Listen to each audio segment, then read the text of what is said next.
Maintenant, ce qui se passe, tout le monde a eu les preuves que même si c'est contre le terrorisme, les bases militaires occidentales sont complètement nulles. Elles ne servent à rien, elles ne valent à rien. Et tout pays qui leur fait appel aura toujours droit à des doses de terroristes plus élevées. Ce n'est pas de la calomnie, puisque nous l'avons vu au Mali.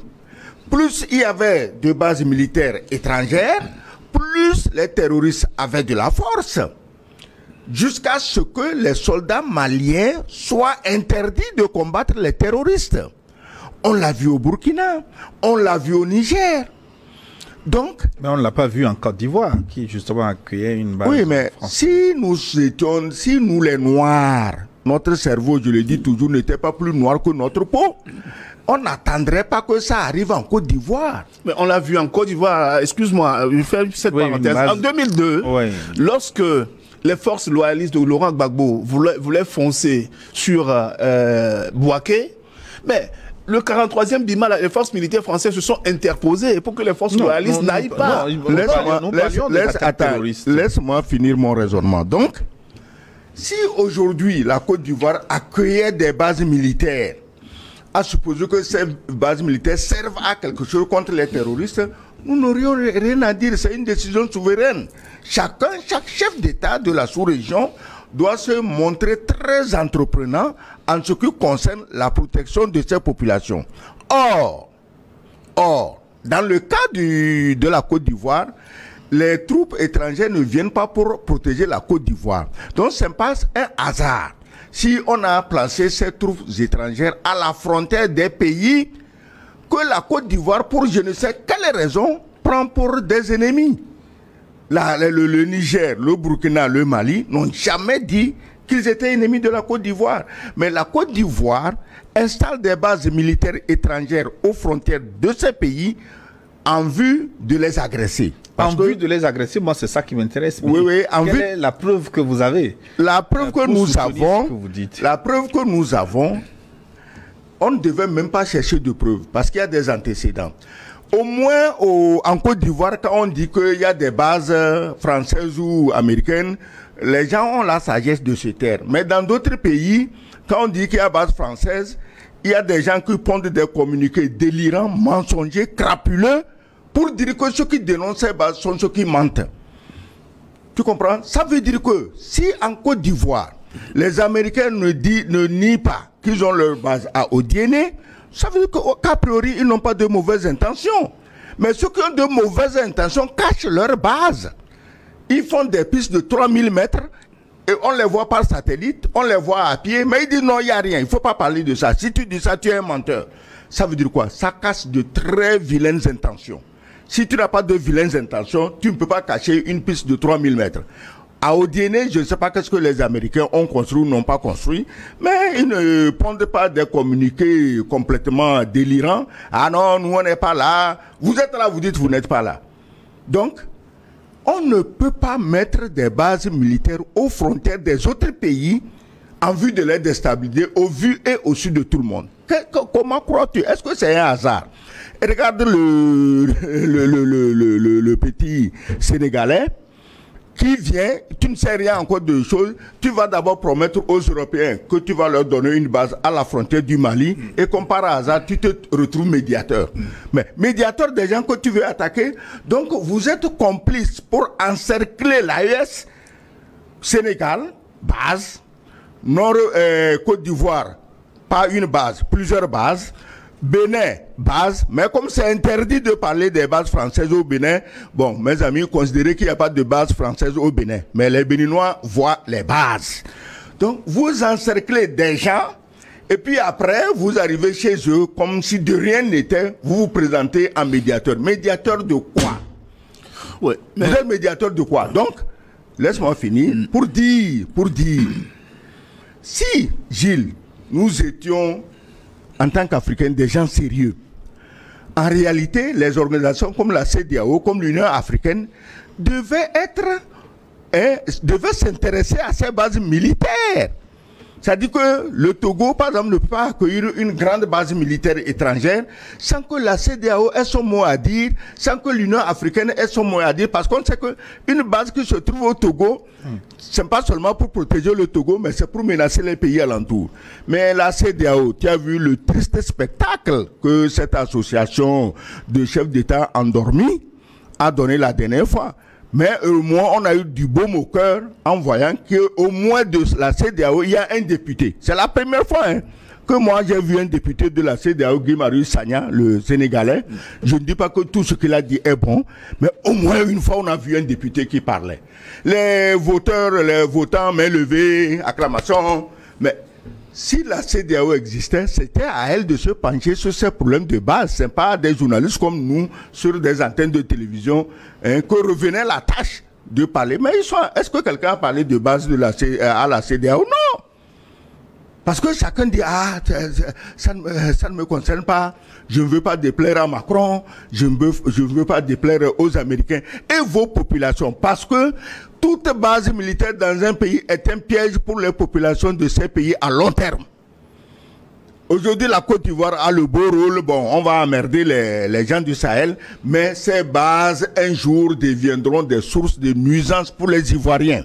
Je crois que quelqu'un l'a déjà dit, et c'est le capitaine Traoré qui l'a déjà dit. C'est incroyable ce capitaine, ce jeune capitaine. Il n'a pas fait Harvard, il se revendique d'aucune, de la Sorbonne, du MIT, de Yale, rien. Mais il réfléchit à la vitesse de la lumière. Il a dit, un jour là, ça aussi c'est un danger pour vous-même. Est-ce que les Africains ont besoin de quelqu'un pour leur dire ça? Vous faites un sommet de la CEDEAO, la moitié des présents c'est des Blancs. Vous voyez un farceur qui est secrétaire machin de la CEDEAO, tu l'appelles comment, le Gambien là, hein? Tu vois la Victoria Nuland qui lui parle avec le doigt dans l'œil et puis il est courbé en deux. Le président de la commission. Après avoir craché des venins du genre, on va demander visa aux autres Africains, mais la Mauritanie est sortie de la CEDEAO, personne n'a jamais demandé de visa à un Mauritanien pour venir dans l'espace de la CEDEAO, parce que eux ils sont blancs, arabes, mais comme c'est des noirs, le propre du noir c'est de torturer les autres noirs. Donc ce secrétaire, laisse-moi je termine, ce secrétaire machin de la CEDEAO, il préside une réunion de la CEDEAO où les 2/3 sont des blancs. Est-ce que lui, on l'a jamais invité à une réunion du G7, du G20, de l'Union européenne? Non, parce qu'un nègre comme lui, on ne peut pas l'inviter. Il était une fois aux choses, en Italie, c'était juste pour demander la tête du Niger. Il faut attaquer le Niger. Toi, tu es le seul pays au monde qui est encastré dans un autre pays. C'est-à-dire que toi, ta limite là, tes histoires de visa là, ça ne concerne que toi-même. Tu es encastré dans le Sénégal. Heureusement, le Sénégal est un pays de paix. Sinon, un jour, le type là, on le prend et puis on n'en parle plus. Gambie, c'est quoi? Donc, tu as le culot d'aller menacer des pays immenses comme le Niger, le Burkina, le Mali. Pour conclure, qu'est-ce que je pense des bases? Moi, je suis très heureux que Américains et Français commencent déjà à poser leurs bases. Les Sahéliens aussi ont des soutiens. Cela permettra aux Russes, aux Nord-Coréens, aux Iraniens, aux Turcs de savoir où déposer leur base au Sahel pour qu'entre garçons, ils se fassent face.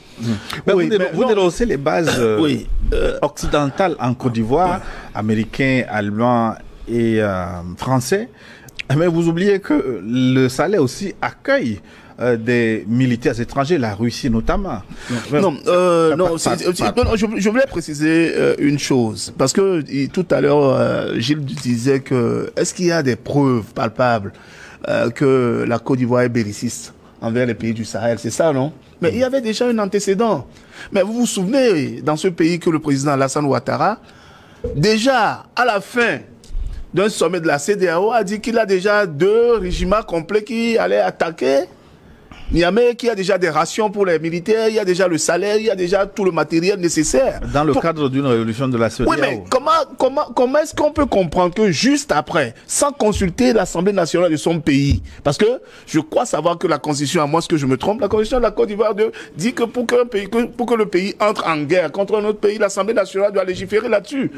Comment est-ce possible que, sans même avertir l'Assemblée nationale, au sorti du réunion de la CEDEAO, Mais le président Ouattara dit déjà que lui, il est prêt militairement, de manière logistique, l'argent et tout est déjà prêt pour attaquer. Il comptait sur quoi? C'est déjà un acte qui est posé, un acte fort, qui signifie que la Côte d'Ivoire comptait peut-être sur la base militaire française qui l'a aidé à s'installer au pouvoir, le 43e Bima qui l'a installé à s'installer au pouvoir pour aller attaquer l'AES, pour attaquer le Niger. Donc ça c'est exactement clair, qu'il y avait déjà des preuves palpables. Il y avait déjà des preuves que la Côte d'Ivoire veut à tout prix déstabiliser ces pays de l'AES. À propos des 800 soldats qui avaient déjà argent et ration pour aller conquérir le Niger. Mais j'ai été surpris que Macron ne les ait pas sollicités pour protéger ces Jeux olympiques. Et il est allé prendre des Qataris. Ça veut que Macron même savait que les 800 bidas là, ça ne sert à rien, ça ne connaît rien. Ça ne peut combattre personne. Sinon, mais ils étaient déjà tout prêts, sac au dos. Pourquoi on ne les a pas amenés à Paris pour protéger les Jeux olympiques? Exactement. On est allé prendre des Qataris. Oui. Donc, et les Qataris, pourquoi on a pris les Qataris? Parce qu'ils ont l'expérience de l'organisation de la Coupe du Monde. Mais surtout parce qu'ils ont l'argent, quand même. Ouais, quand même. Le Qatar, ils ont acheté tous les Champs-Élysées, ils ont acheté tout Paris. Ils ont acheté le PSG. Ils ont acheté tous les dirigeants français. Ils ont acheté les grands musées. Un autre sujet. Maintenant, sur le sujet, est-ce que dans les autres pays de l'AES, est-ce qu'il n'y a pas d'autres militaires étrangers? C'est ça en fait la question. Mais il n'y a pas une base russe. À ma connaissance aujourd'hui, il n'y a pas une base russe aujourd'hui, ni au Mali, ni au Niger, ni au Burkina. Le Mali, le Niger et le Burkina ont sollicité l'appui et l'aide des militaires russes. Pourquoi? Pour leur fournir de la matière, du matériel, que les Occidentaux ont refusé de fournir, de vendre à ces pays-là. On a dit non, à ces pays-là, on ne va pas vendre des armes létales. Or, ce sont des armes létales que les terroristes utilisent pour aller tuer femmes, enfants, vieillards, femmes enceintes, les éventrer dans les villages. Et les gars se sont dit, mais non, on va se tourner vers d'autres puissances, notamment la Turquie, la Chine et la Russie. Ils ont sollicité leur expertise en les payant. On leur a fourgué des armes, on leur a fourgué du matériel d'écoute, et on leur a fourgué maintenant ce que les Occidentaux dénonçaient sous le vocable de Wagner.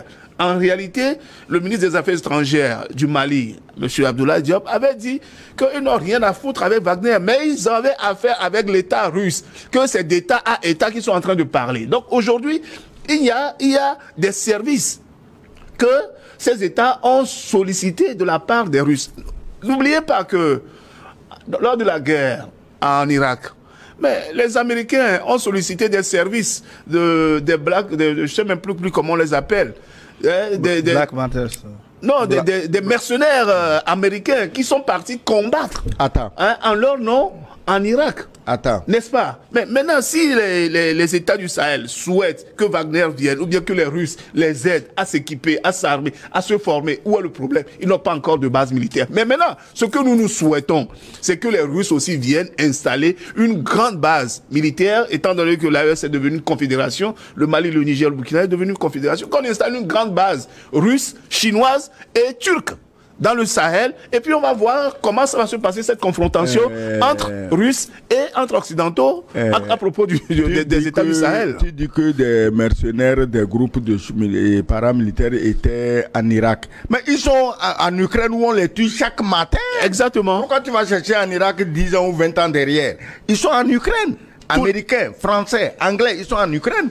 Et les Russes se font un malin plaisir à les tuer tous les jours. Ils savent qu'ils n'auront même pas le courage d'annoncer qu'on a tué leurs hommes. Est-ce que tu t'imagines? Ouais. On a tué même des soldats des soldats français. Non, les SAS, les Anglais, c'est des vrais soldats. C'est pas les petits rigolos français. Comme le Pointre, non. Je parle de SAS, c'est de vrais soldats. Mais on en a tué plein. Les Russes en ont tué plein, mais personne n'a osé le dire, puisque officiellement ils ne sont pas là. Donc, laissons ça de côté. Je dis, c'est simple. Le Sénégalais vient à peine d'arriver. Il déclare la guerre aux Sahéliens en donnant, en faisant ou en disant qu'il va faire construire une base contre eux à la frontière du Mali. Et c'est lui maintenant qui est le médiateur. Moi, si je suis dans ces pays, tu es médiateur, ton avion ne se posera jamais chez moi tant que tu n'as pas renoncé à ton histoire de base à ma frontière. C'est simple comme bonjour. Il faut arrêter les hypocrisies. Maintenant, le Sénégalais, base. Côte d'Ivoire, toute une chaîne de base.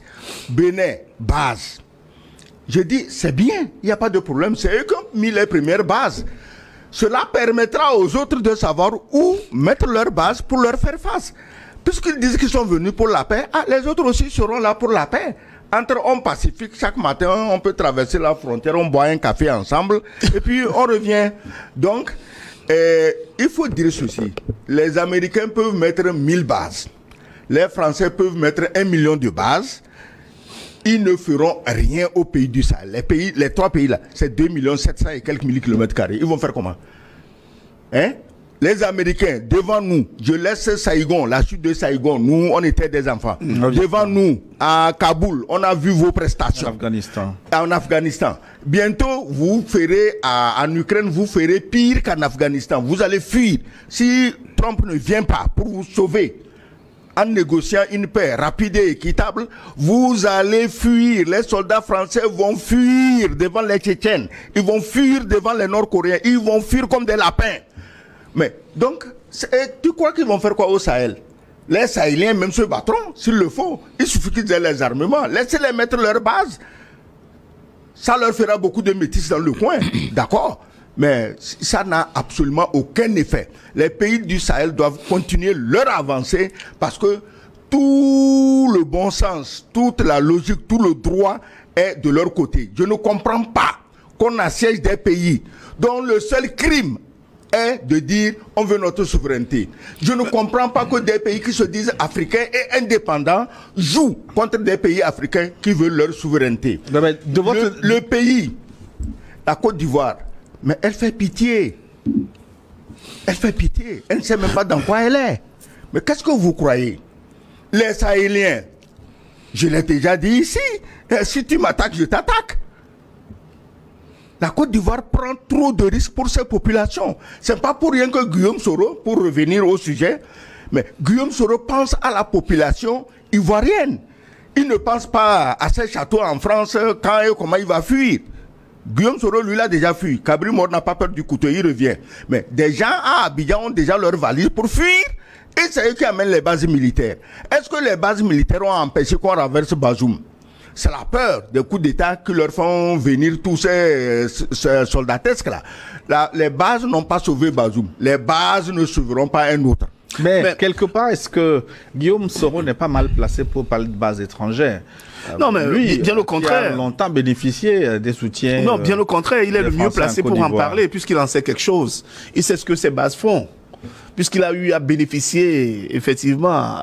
des services des bases françaises. Des services du 43e BIMA. Il a eu à bénéficier de l'appui du Burkina qui a abrité des bases françaises et américaines. Donc, il sait de quoi il parle. Et quand il avertit que c'est dangereux pour la sous-région, il sait que ces bases-là serviront à la déstabilisation, tout simplement, des États du Sahel. Il ne faut pas qu'on se leurre. Mais maintenant, si, par exemple, des pays occidentaux se sont implantés par forcing chez nous, on n'a pas demandé. Est-ce qu'un pays africain a déjà demandé une base militaire lorsque ça a été implanté au lendemain de nos indépendances? Ce sont des accords coloniaux qui ont été... Ce sont des accords coloniaux qui ont permis que ces bases militaires-là soient là. Mais ce ne sont pas les pays qui ont demandé. Ce sont les Français qui se sont imposés, que ce soit au Gabon, à Djibouti, en Côte d'Ivoire, au Sénégal et partout ailleurs, ils se sont imposés. Et ils ont mis leurs bases militaires, je l'ai expliqué tout à l'heure là, pour pouvoir dominer tous les pays qui sont sous leur domination. C'est ça en réalité le problème. Et maintenant, si par exemple le Mali, le Niger et le Burkina choisissent aujourd'hui d'avoir des bases militaires ou bien d'avoir des soutiens des pays comme la Turquie, la Chine, qu'est-ce que ça peut bien faire à ces Occidentaux? Ils se sont installés. Il y a la MINUSMA qui était installée au Mali. Au Mali. Il y a la MONUSCO qui était au Congo. Mais on a compris que toutes ces bases ne servaient à rien. Et tous ces pays-là, on les a chassés, même en Centrafrique. La mission française a été chassée. Pourquoi elle a été chassée? Ça, c'est une parenthèse. Parce qu'ils faisaient de la pédophilie et autres. Mais on les a chassés. Certains soldats ont été accusés de pédophilie. Mais ils ont été accusés, il y avait des preuves papables. Les soldats français là-bas pratiquaient la pédophilie. Il ne faut pas se voiler la phrase. La pédophilie fait partie des valeurs qu'ils défendent. C'est eux qui les défendent, c'est pas nous. C'est une commission d'enquête française. C'est une commission d'enquête française qui a démontré que les militaires français se sont adonnés à la pédophilie. En Centrafrique, oui, c'est pas nous qui l'inventons. Pas tous les militaires. Donc, moi, je voulais restituer les faits. On dit chez nous qu'il n'y a qu'un seul qui a des cheveux blancs. On dit Tariq comme étant, donc le quartier des cheveux blancs. Donc quand on dit aujourd'hui qu'il y a des militaires français qui se sont adonnés à de la pédophilie, cela entache toute l'armée française, du moins la légion étrangère. Donc si aujourd'hui on les chasse et que d'autres disent non, mais que les Chinois, les Russes viennent chez nous, où est le problème? Est-ce que c'est avec leur argent qu'on paie les Chinois? Mais le président, le premier ministre sénégalais avait dit quelque chose la dernière fois qui était très marquant. Mais il avait dit, pendant qu'on leur évitait d'aller au nord du pays, pendant ce temps, il y avait de l'or qui sont extraits abondamment de leur sous-sol et ils ne savaient pas où partait. Vous parlez du Premier ministre malien. Le Premier ministre malien. Malien, on ne savait pas où était parti ce temps. Et qu'il y a des pays qui n'ont pas de minerais. Ils n'ont pas d'or sous leur sous-sol, mais qui ont des quantités, des milliers de tonnes d'or. Donc, cela veut dire que si ces États-là ne veulent pas quitter le Sahel, c'est parce que c'est la poule aux œufs d'or, le Sahel. Tout le Sahel, là, c'est une poule aux œufs d'or. Et ils ont installé leur base à quelques mètres à vol d'oiseau des frontières de ces pays. C'est pour les encercler et c'est pour mieux encore les reconquérir, comme a dit le général Lecointre. Mais ça ne se passera pas comme ça. De votre développement, moi je crains une confrontation Russie-OTAN en Afrique de l'Ouest. Ce serait une très bonne opportunité. Comme ça, on va nous débarrasser de ces gens-là une bonne fois pour toutes. Et ils vont faire quoi à la Russie? Rien. À la Chine. Ils n'ont qu'à faire à la Chine, rien. À la Turquie, rien. À l'Iran, rien. Non, à la Corée du Nord, rien. De Russie, mais le champ de bataille, ce sera l'Afrique de l'Ouest. Oui. Il y aura forcément. Et c'est ça le prix de l'indépendance que nous devons payer.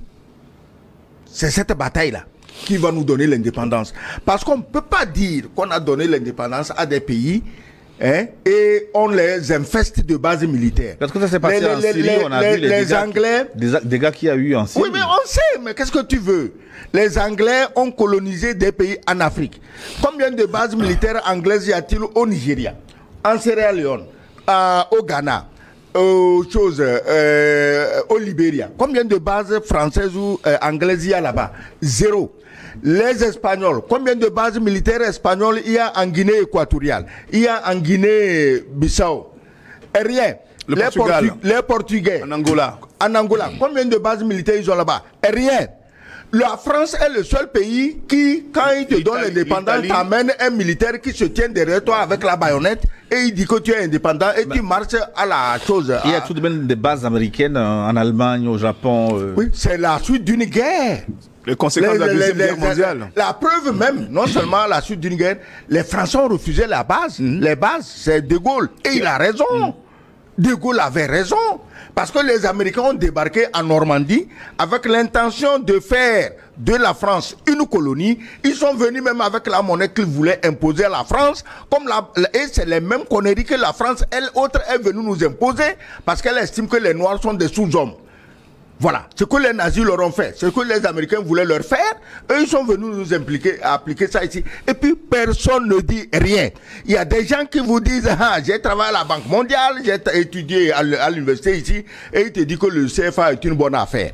Mais mes amis, si le CFA est une bonne affaire, tes CFA là, garde-les dans ton pays. Pourquoi tu les envoies convertis en dollars et en euros à l'étranger? Il faut pas prendre les gens pour des idiots. Si le CFA était une bonne affaire, on sait, les CFA, tu en as des milliards, garde-les en CFA. Donc, je vous dis ceci. C'est une lutte d'indépendance. Nous payerons très cher. Il ne faut plus qu'on croie que les indépendances cadeaux. Non. Je vous ai dit ici comment le Vietnam s'est battu. Je vous ai dit ici comment les Chinois se sont battus. Je vous ai dit ici comment les autres pays se sont battus. Les Éthiopiens. Mais nous, on ne peut pas rester là, on ne veut pas se battre et puis on veut l'indépendance. Non. C'est pas possible, il faut se battre. Donc, si dans le Sahel, un jour, comment on dit, Russes et OTAN se font face, mais tant mieux, on verra qui aura le dernier mot. Si le temps arrive à battre les Russes et s'installe, bon, après un vainqueur est un vainqueur. Hein. Quand les Américains ont gagné la Deuxième Guerre mondiale du côté des Allemands, au fait, c'est les Russes qui ont gagné la guerre. Hein. Bien sûr. La Deuxième Guerre mondiale, c'est les Russes. Hein. C'est le travail des Russes sur le front Est qui a permis le débarquement de Normandie. Personne ne le dit. Aujourd'hui, en fait, on ramasse un drogué PD à Kiev, on amène, et le vrai combattant, ça dit que la Russie et de Poutine, on ne les invite pas. Tu vois jusqu'où peut aller le non-sens, l'ingratitude de ces pays-là. Les Russes étaient les premiers à venir à Berlin. C'est les Russes qui ont libéré l'Allemagne des nazis. C'est les Russes, ce n'est pas les Français, ce n'est pas les Américains. Alors, donc, si un jour, ils doivent en découdre dans le Sahel, peut-être nous serons déjà morts. Mais ce sera salutaire pour nous tous. Mais il faudra quand même... Hein, que nous ignorons le fait de dire que ça va déstabiliser la sous-région, on va mourir, les pays seront ceci. Non, il faut qu'on se batte. Mais regardez un pays comme les Émirats Arabes Unis qui était une colonie anglaise, qui a eu son indépendance en 1971.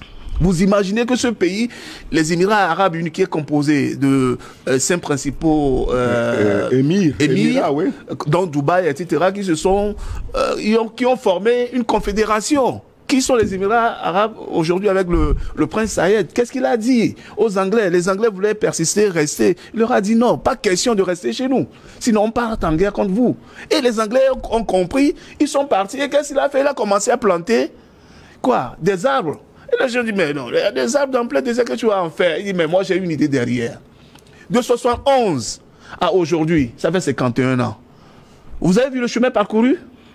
Si ceux-là n'ont pas voulu combattre les Anglais, n'ont pas dit aux Anglais, non, ne vous installez pas chez nous. Vous croyez qu'ils seront là aujourd'hui? Les Anglais seront là et les Anglais vont prendre toutes leurs économies. Mais ils ont dit non. C'est comme ça aussi que nous, les Africains, les Noirs, nous devrons réfléchir pour dire de la même manière que en 51 ans, Dubaï est devenu le centre économique mondial. De cette même manière, Bamako peut devenir le centre économique mondial de toute l'Afrique demain. Mais ça ne peut pas se faire les bras croisés. Mais le chemin que vous décrivez là, ce n'est pas le même. Parce que vous dites dehors les Occidentaux, bienvenue aux Russes. Non, mais on n'a pas dit, on n'a pas dit bienvenue aux Russes. Écoutez, ici. Non, ce que je disais, les Anglais aux Émirats Arabes Unis, c'est pas la même chose. Ici, ce sont des pays qui sont déjà en guerre. Et qui a fait cette guerre-là? Qui a causé cette guerre? Qui a occasionné le terrorisme? Ce sont les Occidentaux. Où trouvent-ils ces armes? On ne dit pas... Le Togo, hier matin, c'est avec des mortiers que les terroristes sont venus bombarder le poste avancé de Kikakandi. Les terroristes ont trouvé ces mortiers où? Ils les fabriquent dans le désert? Mais non, ce sont des Occidentaux qui leur ont fourni ça. Il faut sortir de ce schéma occidentaux dehors, russes dedans. Non. Ce n'est pas les Occidentaux que nous chassons, c'est les terroristes. C'est les terroristes qu'on chasse du Sahel. Et si les Occidentaux se sont accolés aux terroristes, mais ils partent avec les terroristes. Exactement. Les Russes n'ont pas alimenté le terrorisme. Ils n'ont pas fourni des armes au terrorisme. Ils n'avaient d'ailleurs colonisé personne. On dit non, les Russes aussi vont venir vous exploiter. Tant mieux s'ils nous permettent de chasser les terroristes. Mais on doit les payer. Les Russes, ce n'est pas les compagnons d'Emmaüs, ce n'est pas l'abbé Pierre. Poutine, ce n'est pas l'abbé Pierre. Donc, s'ils viennent travailler pour nous, leurs soldats meurent pour nous, il faut les payer. Bien sûr. Mais vous, vos soldats ne mourrez pas pour nous. Vous nous preniez notre or, notre pétrole, nos diamants et notre uranium. Vous nous avez mis dans une telle misère que vous avez des ONG farfelus qui se promènent pour donner des friperies aux gens comme aide au développement. Comme il a dit, regarde les pays du Golfe Persique. Comment en 50 ans ils sont devenus de vrais miroirs du monde. Et vous ici, avec toutes vos richesses là, on vient, ONG machin, à construire un forage. La télévision bavarde, la radio bavarde, les journaux écrivent pour un forage. ONG française est venue aider les pauvres Africains. Sans dire... Comment l'ONG faisait le forage, c'est des tonnes d'or qui sont partis pour la France. Mais arrêtez. L'aide au développement, c'est quoi? Ce sont les bénéfices que la France tire de nos avoirs dans leur banque. Puisque quand on nous a obligés d'abord à placer 75% de nos avoirs au trésor français et puis après 50%. Mais vous croyez que ça dort là-bas? Non, la France met cet argent-là dans le commerce mondial. Vous appelez ça aide, hein? Et la France met cet argent-là sur le marché mondial, à la bourse mondiale. Et elle engrange des dividendes énormes. Et ce sont ces dividendes-là qu'on prend une partie pour venir faire un forage. C'est les miettes des dividendes. On prend une petite partie, on dit, ah, ça c'est l'aide au développement. Ça c'est ceci, on va faire une école. Fasse une conclusion pour cette première partie, parce que là, dans quelques 5 minutes, nous allons observer une pause. Mais que faire? Comment résoudre cette équation des bases militaires étrangères en Afrique de l'Ouest? Excellence Sogoyou Kegwe évoquait des solutions supranationales dans le cadre peut-être des organisations. Si on avait des organisations, comme la CEDEAO, oui. Mais est-ce que ça ne peut pas régler le problème? Mais si tu vas régler avec qui? Regarde la dernière fois, je te parlais du très courageux député sénégalais quand il a parlé. Mais tout le monde avait envie de lui sauter dessus parce que tous ils étaient là, ils tremblent. Quand il leur a demandé même d'ailleurs l'aide que vous recevez, l'argent ça vient d'où? Mais les gens ont déjà les poches pleines. Alors quand le Guy Marius Sagna parle, il se dit mais le type là il va gagner et il va gâter notre pain. Alors maintenant, tu vas compter sur qui? CEDEAO, on ne peut pas parler. On n'a pas le droit de parler. Ils se disent démocrates. Ils disent que c'est une assemblée. C'est comme l'Assemblée nationale française. On ne peut plus parler. À part Mathilde Panot, elle s'appelle quoi? Une dame là. Mais à part elle, qui parle? Personne ne parle. Quand ça ne va pas. 49-3. C'est la démocratie. Ah oui. Elisabeth Borne. Elisabeth Borne, tu voulais dire. Oui, et la CEDEAO est sur la route du 49-3. L'ancien Premier ministre. Si Sagna ne peut pas parler, ça veut dire qu'ils vont trouver des moyens répressifs pour empêcher les autres députés de parler. Donc, il y a d'autres espoirs que nos peuples. Nos dirigeants doivent s'adresser à nos peuples, leur dire la vérité, leur dire ce qui se passe en réalité, leur dire les enjeux. Que on doit, si on veut s'en sortir demain, si on veut que nos enfants, nos petits-enfants cessent d'être des esclaves, cessent d'aller se faire manger dans la Méditerranée. Tu n'es pas surpris qu'un pays qu'on dépose, qu'on nous dit qu'il y a un chiffre, croissance à 2 chiffres, que ce soit ces enfants qui meurent le plus dans la Méditerranée, qui sont maltraités en Tunisie comme des esclaves. Tu n'es pas surpris? C'est ça le développement? En plus, pour trouver une solution à ça, c'est simple. Au niveau de la CEDEAO, on a un comité qui s'appelle Paix et Sécurité, n'est-ce pas? Donc ça veut dire que dans la charte de la CEDEAO, on devrait parler de la sécurité. Et la CEDEAO, c'est l'espace sous-régional. Et si un pays devrait avoir une base, on devrait s'adresser à ce comité Paix et Sécurité. Donc la sécurité, paix et sécurité, là, elle a seulement, après le conflit, pour venir dire, ah, pourquoi il y a ceci, pourquoi il y a cela, avec le général Béhanzin? Ben non. En principe, avant que les Ivoiriens, la Côte d'Ivoire, accueillent les bases allemandes, américaines, françaises sur son territoire, elle devrait normalement s'adresser à la CEDEAO. Mais la CEDEAO avait dissuadé le Sahel de recevoir les Russes. Mais pourquoi la CEDEAO dissuade le Sahel de recevoir les Russes et pendant ce temps on permet à la Côte d'Ivoire de recevoir toutes les bases militaires étrangères occidentales? Il n'y a pas de CEDEAO. On devrait, par principe, la Côte d'Ivoire devrait s'adresser au comité paix et sécurité de la CEDEAO pour dire voilà, nous voulons installer une base militaire étrangère chez nous. Quelles en sont les incidences sur les autres pays de la sous-région? C'est comme ça que ça devrait se passer. Et en plus, il y a encore le Parlement de la CEDEAO dans lequel on peut discuter de ce sujet-là. Vont finir par m'énerver. Les gens sont en guerre. Ils cherchent déjà pour les aider. Oui, c'est vous qui avez dit que... Ils sont en guerre. Ils vont demander la permission. Ils sont en guerre. Ils savent que la CEDEAO est de connivence avec la France pour les livrer la guerre par le Parlement de la CEDEAO sert à quoi finalement, Gilles? Le Parlement de la CEDEAO sert à quoi? Si on ne peut pas débattre des sujets comme l'installation des bases militaires, l'installation des bases militaires étrangères dans la sous-région, si le Parlement de la CEDEAO est là, pourquoi on ne peut pas débattre de ce sujet-là? Non, je ne t'empêche pas de parler. Je ne suis pas à la CEDEAO. Non, justement, ici, chacun dit ce qu'il pense.